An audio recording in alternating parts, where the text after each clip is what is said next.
Hey everybody, it's Todd Golden, Indiana State beat writer for the Tribune-Star. Back on the video train after I missed on Saturday due to iPad issues. Cleared off a bunch of videos, so we're ready to roll again. Tonight at Hellman Center, Indiana State loses to number 14 Northern Iowa, 61-51. Game was probably not as close as that score indicated. Indiana State had a little bit of trouble getting out of the gate today. UNI played their game. They played a patient, low pace, low possession game. Hit some shots, I believe it was 56% in the first half, and Sycamores didn't really answer the bell. They shot poorly to start. Defensively, obviously, it wasn't good. But more of a concern than that was kind of the energy level they played with. I thought the Sycamores were a little slow to respond to the bell tonight on both ends of the floor.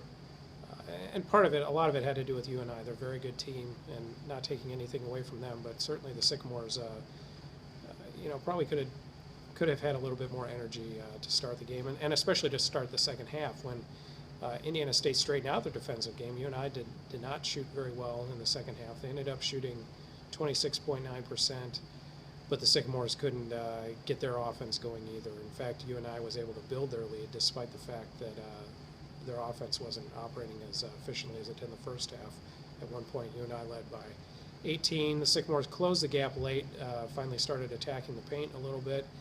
Got the deficit down to 11 twice. Obviously, the final deficit was 10, but that was kind of late game type stuff. And just were never really, I don't think they were ever a threat today to UNI. UNI, a very good team, as we all know.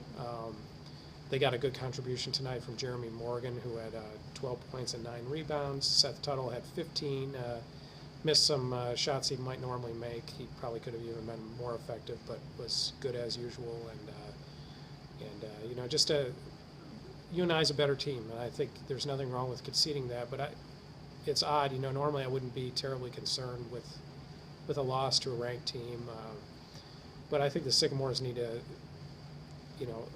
raise their level of concentration, especially on the defensive end, and also just figure out, how to approach a game with a little bit more energy. This was an issue against Bradley on Saturday as well. They were able to get away with it because Bradley was just so shorthanded, and in terms of talent is no comparison to Northern Iowa. But against a good team, that level of effort, it needs to be better.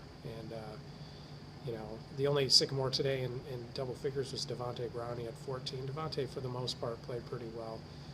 Christian Smith did play today. There was some concern about his sprained thumb. Struggled again from the field, and